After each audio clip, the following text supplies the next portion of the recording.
Hot 6 at one point in time kind of pulled the game back into even territory, but the last few minutes have been all about Virtus Pro and their positioning. Yeah, lucky for MVP, this score, it's only a difference of 2,000 net worth, so as long as they don't tilt or anything like that, they should be okay.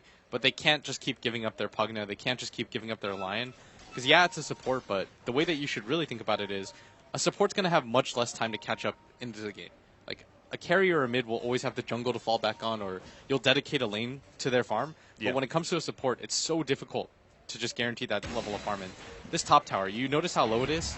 They decide to go for the smoke here. If they can catch somebody, great. If they can't, they're going to go for the tower push before they can respond. And MVP is doing the same thing at bottom right now because they anticipate somebody going down there to defend that huge creep wave. So this should be a trade where VP get the top tower, but if G's not careful, this could just mean a death for him. MVP Hot 6. I almost thought they were going to go for the Tier 2 at bottom lane just to make the trade-off. Tier 2 for Tier 1. I think that's the point you were originally making. Yes. And, okay, they're going to go for it now. I guess it's just a little bit too tempting to see, like, a juicy mid-hero, especially a core there, and not consider at least going for him. No. You got to ignore that and just say, that's a DK Phobos Tusk who's already behind. It's not going to give you the best net worth advantage. Yeah. Going for this tower, which is kind of low, is probably the better play. Because that's the thing, is that when you go for a smoke like that, it's not intended to get a kill. You're intended to get an objective here. Like, if you notice at top, they're probably not even going to get that because they just rotate mid for it. Yeah. Tier 1, oh, nice deny from Jerix. Now rotations to make sure Jerix will not be punished for that. And they did get the Tier 2 at the same time, and as you said, that top lane tower is still up. But Virtus Pro are going to be quick to go over there. I mean, they know most of the heroes teleported into the Tier 2 tower. That means MVP Hot 6 don't have a real direct route to get to that Tier 1 in time. They can't TP. Sunny knows they're coming. He should be getting out of here. The Ward Vision did spot them. They didn't smoke for this, and so this is just going to be a straight-up trade for Roshan. Yeah, God's got the trap already laid out behind the tower. Sunby, he does not have a TP out. The only play he really has is some sort of crazy hook shot. Oh, they know he's there too. Yep, the Sigil spies him out now. There goes the trap, and Sunby, well, he throws out the hook shot at the end, but he knows it's not going to do anything. He bought a lot of time, though. MVP Hot 6 will be able to take Roshan for themselves. Let's see whether or not Virtus Pro are actually able to defend in time. A lot of MVP Hot 6 are quite low, and there was mass TPs into the Tier 2 tower. And God, well, he's actually got a haste rune, so this could be really big. FNG is going to be the first ones there. Now the hook shot. Oh, God, this is going to be terrible. Fisher already bringing 2 low. G coming in, able to finish off 1, 2, and Echo Slam gets laid out, and 3 end up falling around that Roshan pit, with Roshan only sitting at 1,500 HP. It doesn't get better than that for VP. G just kind of walks in and says, hey, free Aegis. Free Aegis, free kills. That was nasty. The problem with MVP Hot 6's lineup right there is that you don't have a medallion, you don't have any way to cut through the armor of Roshan, so it just took them so long. They don't even have that many physical damage dealers because MP's decided to go for no treads, nothing of that nature, so he doesn't have any plus damage. You've got a Bloodseeker that is pretty much defensive in his build, and you've got 2 supports that don't add anything and that can't buy medallion, so that's such a risky maneuver for them.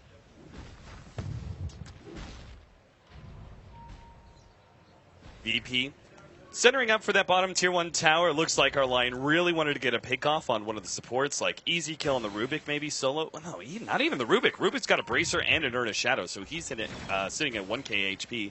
So Lion couldn't even necessarily solo him. So our Lion's just going to be hanging out there for a while, eventually TPing in, but I'm just not sure. MVP Hot 6, they're not in a really good position to be able to defend. It feels like they're just going to constantly lose teamfight after teamfight, but as you said earlier on, they did build a lineup that was meant to be the aggressors. In this case, you build an aggressive lineup, but you somehow drop the ball in the first 15 minutes, and the enemy team has an advantage. What's the better play here? Do you just go ahead and give up a lot of your map control and wait out your opportunity, or do you try and force the fights anyway?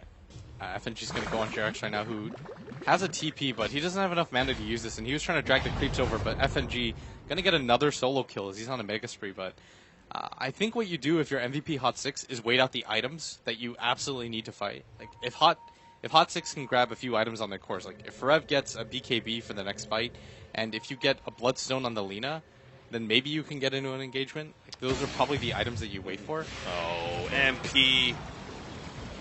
Telekinesis up and taken out. I'm not sure what his plan there, if he was just hoping to be able to push out the wave real quick, but this build is also perhaps a bit questionable for the Lina as well. Going for the Soul Booster, Bloodstone, rather than the Yule Scepter, which would have given him maybe a lot more solo killing power. Yeah, but I don't think he wanted to play the solo killing style. I think they were trying to get into team fights early, but especially when that mid-fight collapsed where they lost so many heroes, and then especially with that Roshan, things kind of just went the other way, and MVP Hot 6, they don't really have the best lineup at coming back into this game because their comeback mechanic doesn't really exist. You've got a Midas on Forev, but the rest of their heroes aren't designed to be behind. Like, Lion is a pretty greedy support. Pugna is definitely a greedy support. Like, you need that hero to have some measure of items to be able to do anything because, as we saw, when he walks forward to Nether Blast, he gets fissured once and then dies. Yeah, especially when they try and do the Blood Rage Pugna. Yeah, we saw that a couple of times where they wanted to get down. the extra damage for Nether Blast on towers. That's just so risky, as Virtus Pro have more than enough initiation and long-range nukes to be able to bring down that Pugna if necessary. BKB is coming up soon for our Templar Assassin. It's got the Desolator, Blink Dagger, and of course that Aegis of Mortal that we saw earlier. Hasn't died a single time yet.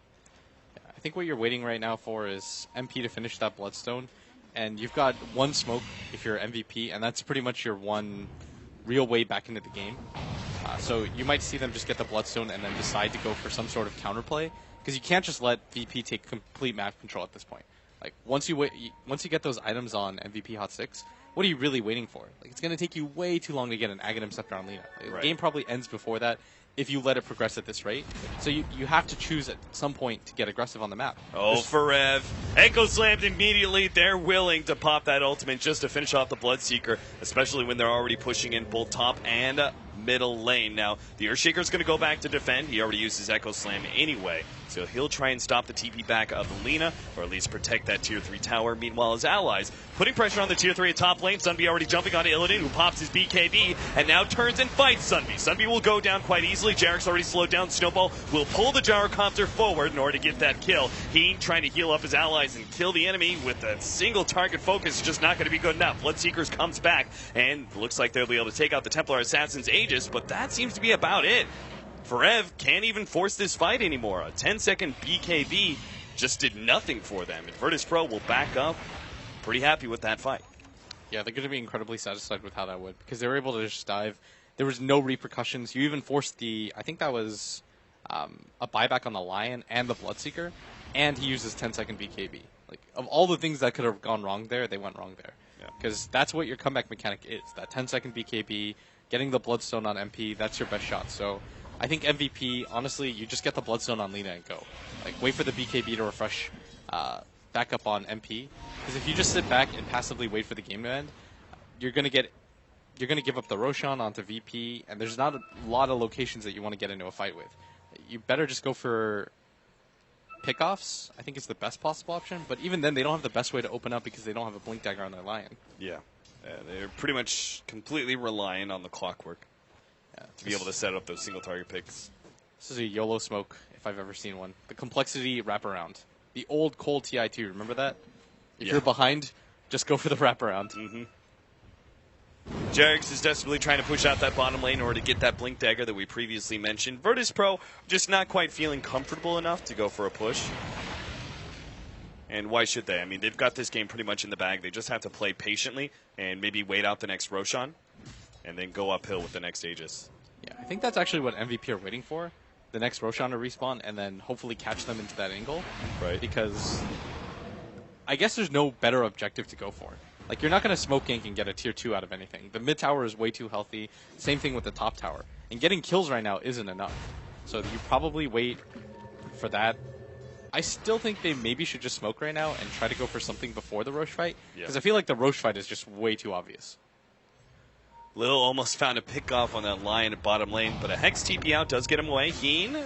Then G is going to commit the Echo Slam. He immediately gets ruptured and force snaps himself away. TP's out. He's good. The call down also zoning away a lot of MVP Hot 6. In fact, it's going to get a kill on Sunby. Now they're going to pursue for more. Illidan is trying to just right-click these heroes down, and with the trap, he will be able to catch up to NP. Gets that kill. And Jarex, well healed up by the Bloodstone, will start backing himself up. Turns to go for God, hexing him away. But now there goes the Ice Shards to try and block him back to his retreat to the Fountain. God moves forward right in front of the Fountain. Gets the kill. Lion was running up those fatal steps, but it wasn't good enough, and sure enough, MVP Hot 6 call it. GG, 24 minutes, 26-5, Virtus Pro, a very dominant victory by them. They just completely outplayed them from start to finish. MVP Hot Six's lineup, when you originally look at it, that's so unforgiving.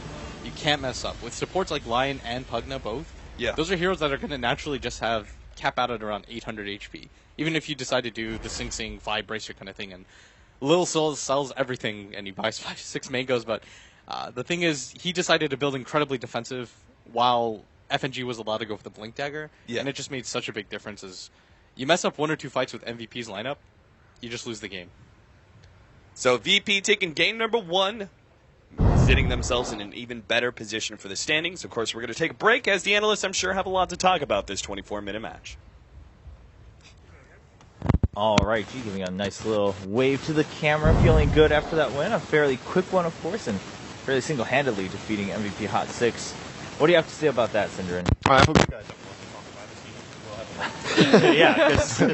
Well, we can say something about Rubik's skill build, because I think the statsmans are going to be very happy with him, gathering all the stats of what people play on their heroes, and then Lil has this thing at the end of the game. This time it was all mangoes. He had 6 mangoes. 6 mangoes. But the Lina on the opposing team had 5 mangoes and a bottle. Oh, That's true. There were so many. He actually balanced it out, so the win rate of mango didn't really increase. This is true. It's kind of useless. This is actually very considerate. Well, I don't know. For me, a pretty one-dimensional game. We said it in the draft. They have to play super well early. Their lineup falls off very quickly if they don't start winning fights and taking towers in the first 15 minutes. It's going to be very, very difficult.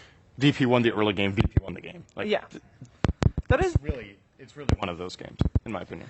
That is basically all that happened. We talked about this at the start of the game. If Hot 6 was going to win, then they're going to do it at the start of the game. And they didn't. And they actually got rolled over pretty hard at that point. So